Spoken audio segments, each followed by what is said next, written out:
Hi, this is a video for Burton Field School. Thank you for hosting me, having me on Tuesday, the 25th, earlier this week.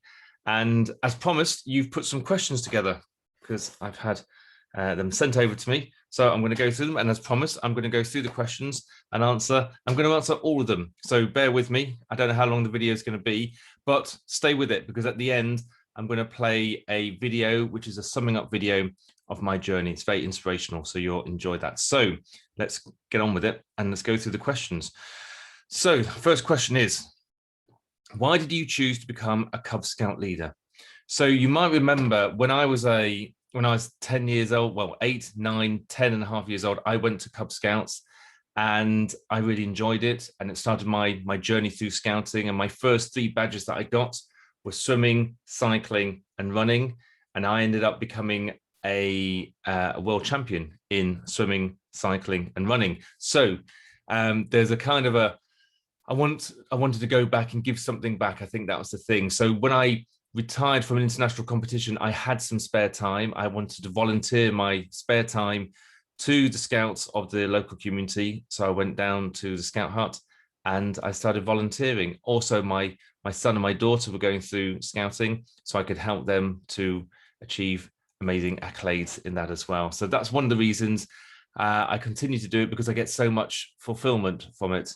I've just invested 15 cubs on Monday, new cubs. So I think it's a world record, to be honest. I always like to achieve those accolades. So 15 invested on Monday. So it's great. So things are still going well, still going strong.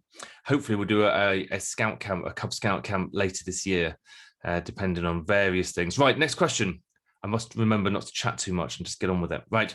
How old were you when you won your first trophy? My goodness, my first trophy, my first ever trophy, I don't know. I think let's go with the Cub Scouts. When I got Cub of the Year, I was 10 and a half years old. So that was my very first trophy. If you're meaning my first trophy as a para triathlete, I guess that would be, well, my first trophy, my first medal was in 2009 when I became British champion. So how old was I? I don't know. I don't know how. I'm not very good on age. I think I was 37. I think I was 37 then, 2009, 73, 6. Yeah. So 36, got there in the end. Right. So I was 36 years old when I got my first gold medal. In 2010, was it 2010? Yes, it was. 2010, I won male para triathlete of the year. So this was voted by other para triathletes and other triathletes, so my peers, and that's an amazing accolade to get, to go to the award ceremony and to be voted male para triathlete of the year in 2010 was an amazing accolade and made me feel very proud of what I'd achieved. So yes, that was so I would have been 37 years old for my first trophy, and I achieved many trophies after that as well. Okay. Did you feel the pain immediately when you had your accident? Yes, I did. Now then, if I think about it, I can't really remember, which is good.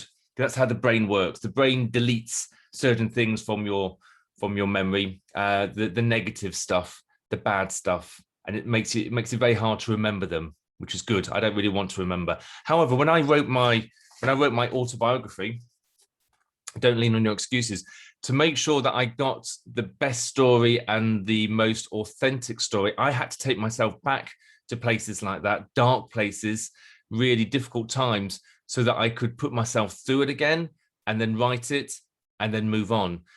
There were times when took myself back and I was in tears, remembering those dark times, and I was in tears while I was still typing, because I was in that dark place.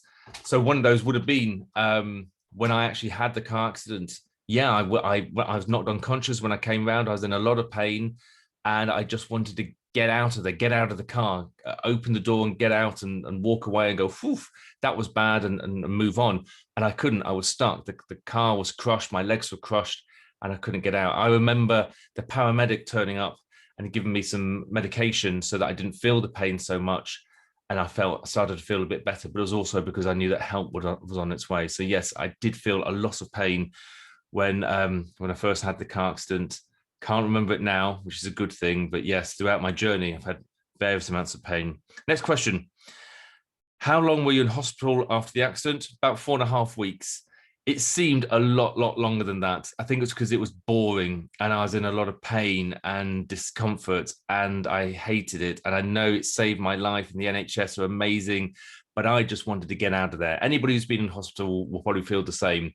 You just want to get out of there. You just want to go home.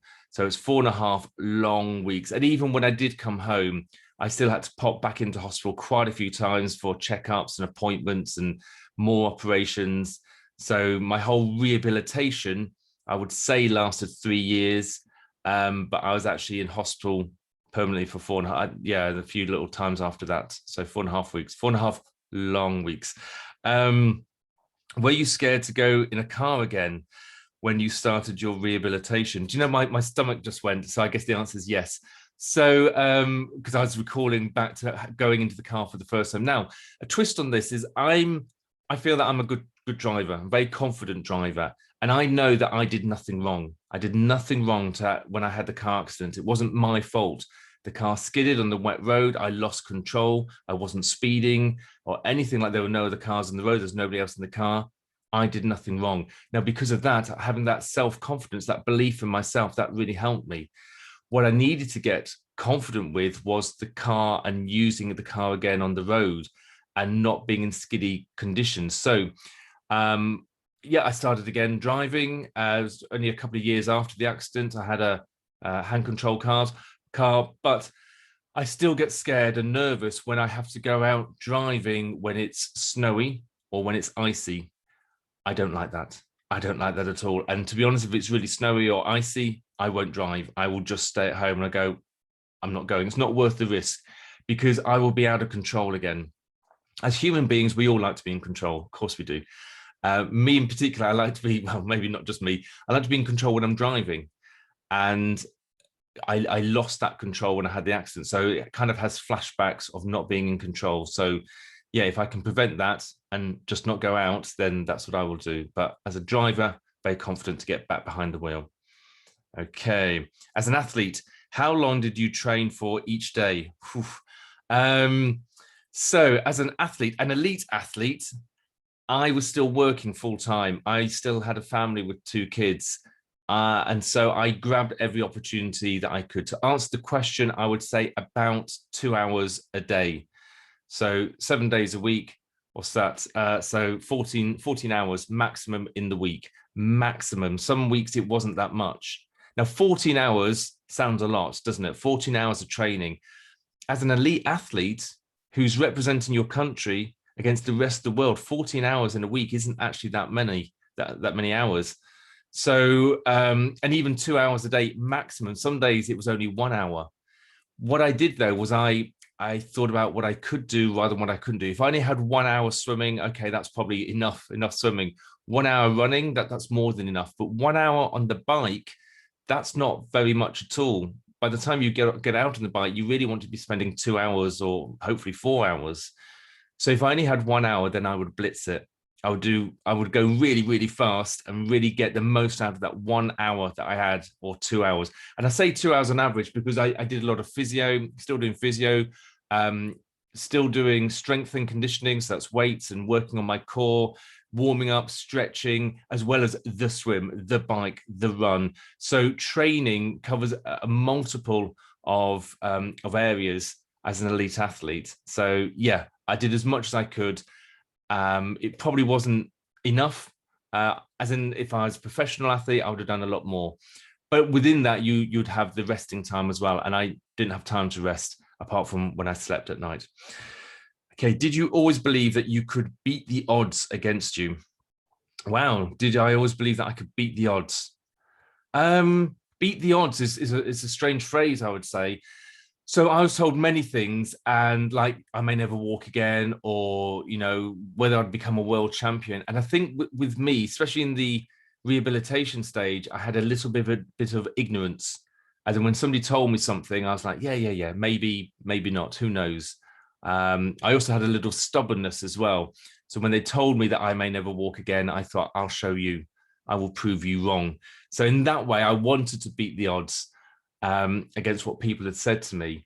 But I think more than that, what I really wanted to do was always have no regrets. I didn't know whether I was going to stand again or was going to walk again. Did I believe that I would?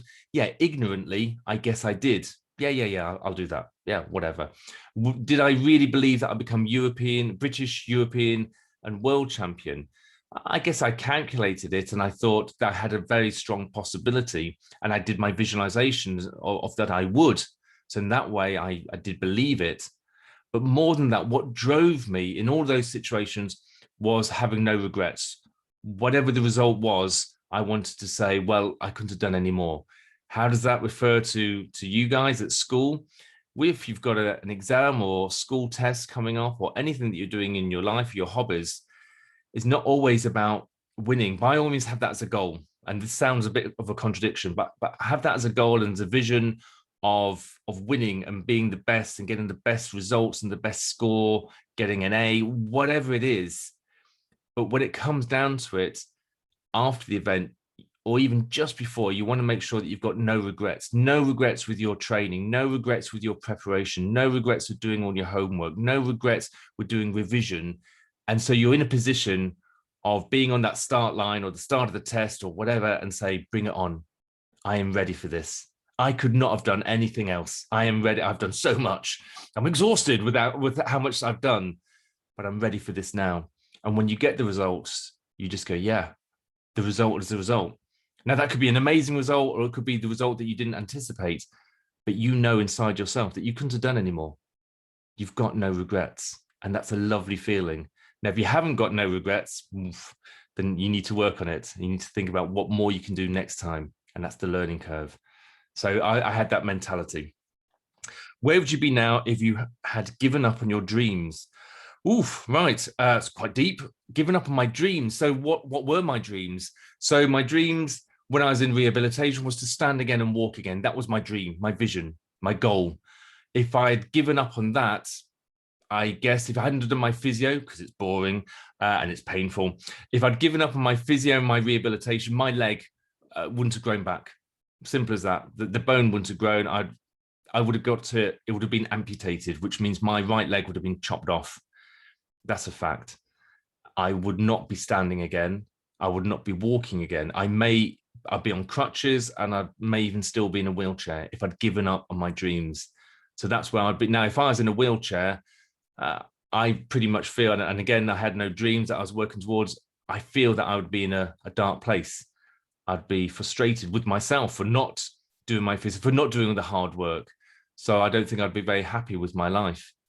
If we go on to the next bit, as an elite athlete, if I'd given up on my dreams of becoming a world champion, then I'd have kept on wondering, what if? And, nobody can answer those questions. So we'll never know. My dreams of becoming an international motivational speaker, if I'd given up on those dreams, very tempting in the pandemic. Some people suggested maybe you should do a different job, Steve, get a proper job. And I was like, no, I want to be a motivational speaker and I won't let the pandemic stop me and hold me back. I will keep going. If I'd given up on that, I don't think I'd be fulfilled. I wouldn't be as happy as I am because I love doing what I'm doing. I love my job and it makes me really happy. And that's what life is surely all about. So there's a question of being happy and contentment. I'm very happy in my life, in my job, in my business. Am I content? No, not yet. I've got so much more that I want to do. I'm not content. I haven't finished yet. I've got so much that I need to squeeze into my life. So I'm going to keep going. So that answers that question. Was there ever any possibility of you having a prosthetic leg? Yes, there was. So one, they might have amputated my leg, my right leg in the operation. Two, if I hadn't done my physio correctly, then I might have got a prosthetic leg. Three, I still have the option of getting my right leg amputated and having a prosthetic leg. So do I want to do that? Am I glad that they didn't chop my leg off? I don't know. I really don't know. And that kind of goes fast forward into now. Would I have my right leg chopped off and have a prosthetic leg? If I did, I wouldn't have as much pain. If I did have a prosthetic leg, I might be able to run faster. I'd be able to get my trousers on in the morning easily. and not fall over as much. But then without a right leg, I'd have to hop everywhere on my left leg. My left leg isn't brilliant. So I don't know. And also with the prosthetic leg, you have different legs for different things. So one for running, one for walking, one for cycling. You have to keep changing it over. If you put weight on or muscle, you have to get a different fitting. If you lose weight, all sorts of things. It can change. It can get very complicated. I like the fact that I can just go down to the seaside, take my shoes and socks off and walk into the sea. And if I had a prosthetic leg, I don't know if I'd be able to do that with the sand and the faffing around. I'm not saying I go to the beach much, but basically to answer the question, I'm quite happy with it as it is at the moment. I would actually like to try a prosthetic leg for maybe 3 months. So maybe chop my right leg off, put it in the freezer, have a prosthetic leg for 3 months, see if I like it or not. And then if I didn't, put my other leg back on and sew it back on. You can't do that, by the way. Technology hasn't moved that far to have that option, but I'd be intrigued as to what it would be like. But at the moment, I'm fine. I've got my leg. It's not perfect. It gets frustrating at times, but I'll stick with what I've got, even with the pain. Right, next question. How long did you have the metal cage on your leg for? I had my metal cage on for about 1.5 years. It's a long time. I didn't expect that. I was a little bit ignorant. I thought it would be on for maybe 3 months, 6 months. Oh my goodness, 1.5 years. I hated that cage. It saved my leg and I needed it, but I hated it. It was heavy, it was painful. And then it got bigger because I had to put another cage on. So I had one on my bottom leg and one on my top leg, different stories. I'll tell you that some other time. I had to straighten my leg out for 7.5 weeks. So yeah, 1.5 years of agonizing pain. And do you know what? I really wanted my leg off, my cage off. I wanted it off. And they kept x-raying. They said, the bone hasn't grown back yet. We'll take it off when the bone is ready. We'll take the cage off. And I said, I just want this cage off, please. I hate this cage. It's so painful. And they x-rayed it for the last time. They said, okay, Mr. Judge, we're going to take the cage off. And I said, are you sure? Because if you've got this wrong and you take the cage off early, my leg's just going to go all floppy and it's not going to work. So they said, no, we're fairly sure. I said, what do you mean fairly sure? Are you sure? Sure. So they took it off and it was fine. But I was very nervous walking on my leg without the cage because I'd learned to trust the cage, even though I hated it. So yeah, 1.5 years. God, that brings back memories. Right. How can you drive now? And do you or did you have an adapted car because of your disability? Yes and yes and yes. So I can drive now. I drive an automatic car actually, which means that I don't have to change gear. The car changes gear automatically. So I don't have to use my left leg. So my left leg hasn't got much feeling. So using the clutch wouldn't be that safe for me. So that's done. So my right leg does the brake and the accelerator. When I was still in a wheelchair or crutches, I had a disabled car, so a converted car. So I had an automatic car.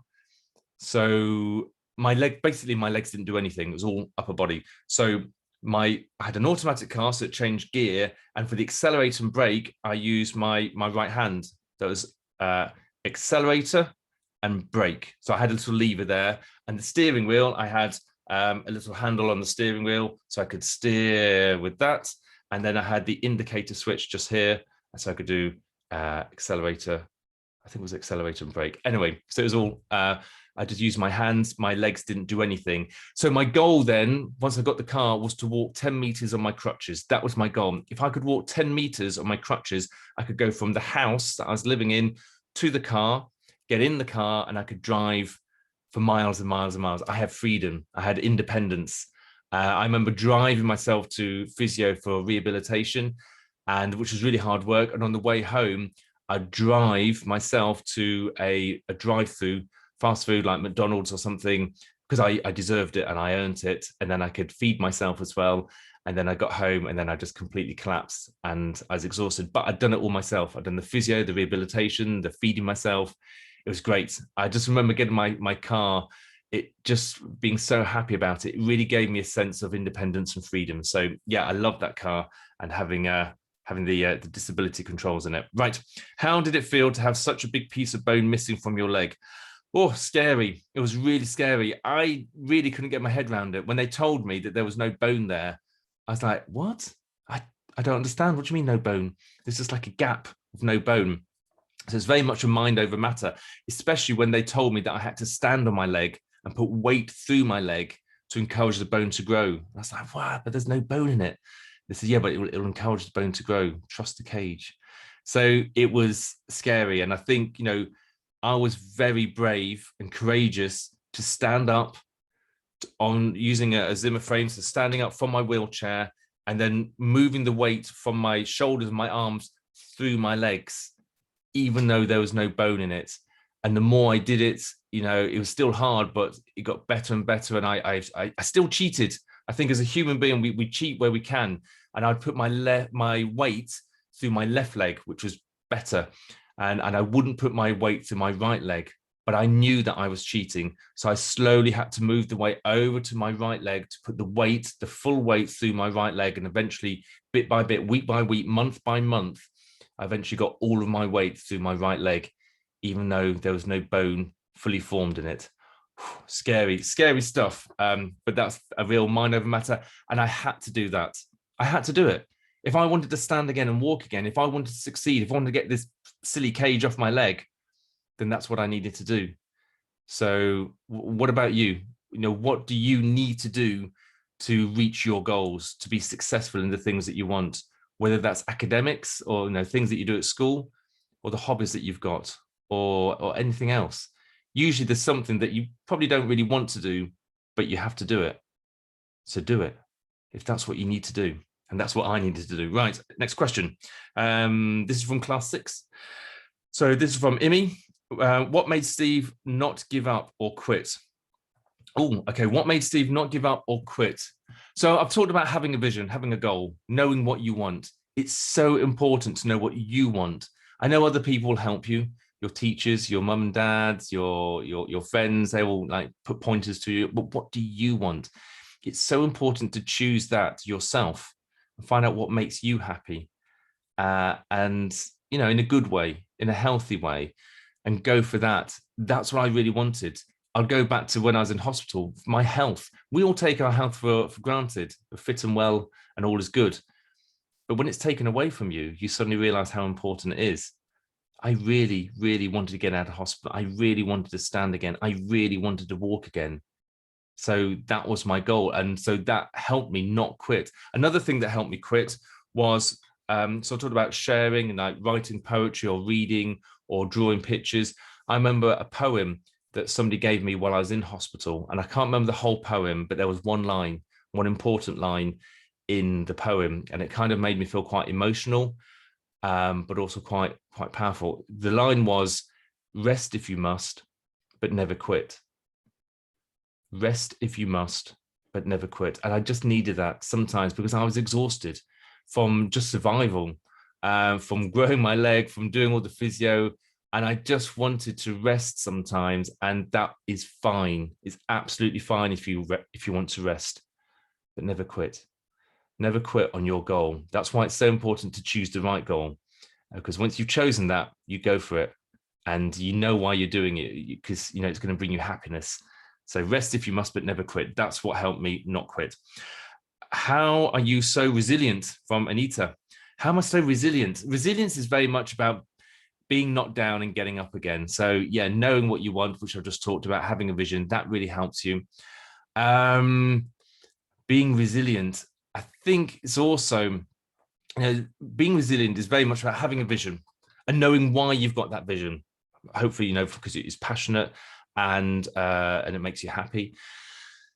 What else makes you resilient? There's 4 things, if I can remember them. There's also having a routine. So the routine is so important. I had a routine when I was doing physio. I had a routine when I was being an elite athlete. And now my business, I have a morning routine, which I do every single morning. My golden morning, I call it. That really helps me throughout the day. The last thing to be resilient is to have a growth mindset. So like I said before, there's no such thing as failure, only feedback. So take that on board, take everything that happens to you and take that as a learning. One of your R's is reflection. So reflect on everything that happens, good or bad. Reflect on it, breathe it in, learn from it, and then move on. So having those 4 aspects in my life has helped me be more and more resilient. And also I know what you can achieve. You can achieve amazing things if you've got good resilience, and you've all got resilience inside you. It's like a muscle that you can build up more and more and more. So practice, practice, practice. When something goes wrong, it's okay. It's just helping you to build up your resilience, looking at it in a different mindset. Okay, next one. We're nearly at the end. So 2 more questions. Arsenia, on a scale of 1 to 10, this is a message from Arsenia. On a scale of 1 to 10, how much does your leg hurt whilst running now? Okay, 0 being no pain, 10 being a lot of pain. When I'm actually running, I would probably say 3 out of 10. I do feel the pain, but also I feel it's hard. I mean, I guess I've got used to it. I've been running for 2002, nearly, is that 20 years? So no, obviously I didn't run at the beginning, 15 years, let's say. I accept it now, so I don't really think about it, but it's discomfort. It's difficult to run. It doesn't really cause me that much pain. So let's say 3 out of 10. But afterwards, when I've stopped running, if I really push myself, and we're talking competing or cross countries or something like that, later on that day or the next day, I can be in a lot of pain, so much pain, maybe 8 or 9 out of 10. But if I've done something that I've really enjoyed, I'll accept that pain. I say, yeah, I'm in pain now, but yesterday was awesome. I love the running. So that was really good. So I will take the pain on board. If it's something that I don't like I don't like shopping, to be honest, and walking around, stopping and starting, being on my feet all day causes me a lot of pain. The next day I'll be in pain. I'll go, oh, I'm in a lot of pain and I didn't really enjoy yesterday. Everything's bad. So it's about doing what you love. It's about the pleasure pain. With pleasure, there's always pain. And I'm willing to take that pain as long as I have enough pleasure, and running I like doing. So last question, which is your favorite, running, cycling or swimming? Okay, so I don't lean on my excuses, as you know. So swimming is difficult for me because it's all upper body, my legs just drag, and swimming is quite difficult to do. You have to book it, you have to change, you have to go down there, and it takes a long time to do. I do like swimming, sense of freedom. Cycling, again, a lot of hassle getting out there, being out in the cold, and sometimes my hands get really cold. What I'm leading to is running is the easiest one to do. You just trainers on, shorts on, go out the door. But I think more than that, running is my real passion. It's what I really love to do. So running is the one that I like the most. However, running does give me the most pain. So it's bizarre, isn't it, really? But maybe if I didn't love it so much, maybe that's the one that I wouldn't do. But that's been probably the key to my success, is working out what I do like doing and working out how I can do that, and not leaning on my excuses, but instead turning them into challenges. Right, I've answered all the questions. Now, don't go away. I've got a video, so I'm going to share this now, and then I'll just sum up afterwards. So let me just click this. I'll share the sound as well.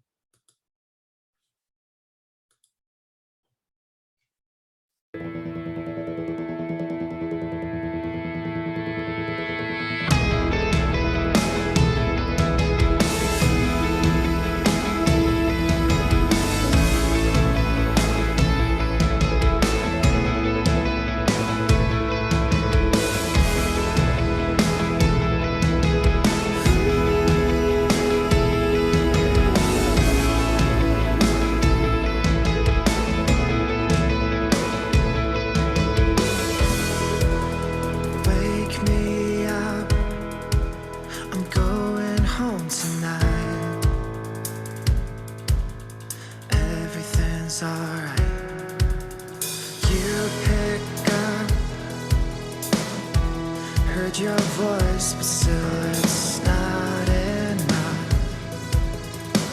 'cause I need us. I swear it's the last time I'm going.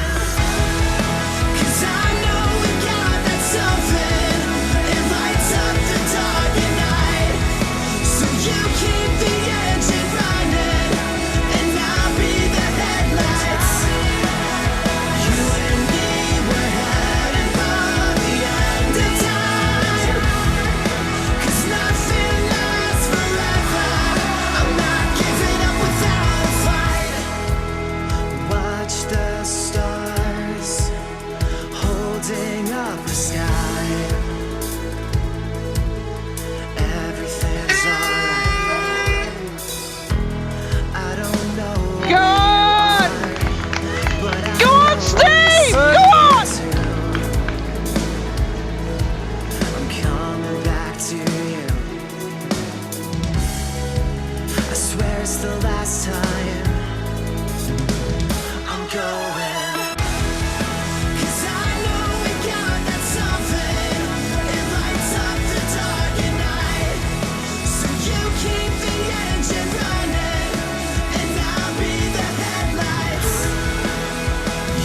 representing Great Britain, Steve Judge. Thank you, man.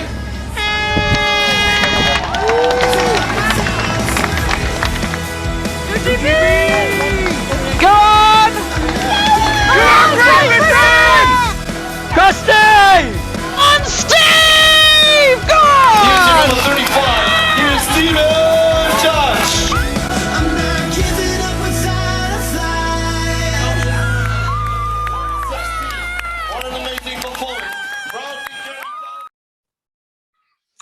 Okay, so hopefully you enjoyed that. That's summing up, the conclusion. And thank you again for all the questions that you sent in, and I hope I answered them to your satisfaction.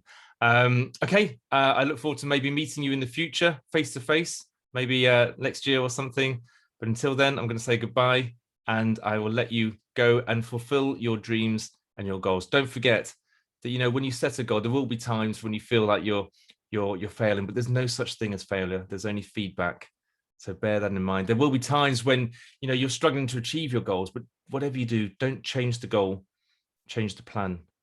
And there's going to be many obstacles in your way as you go through life. You want to see those obstacles as excuses. And as I always say, don't lean on your excuses, but turn your excuses into challenges. But most importantly, you must always live your life with no regrets. Because when you do that, I believe that every single one of you will achieve your goal, your gold. Thank you very much. I'll see you around. Bye-bye.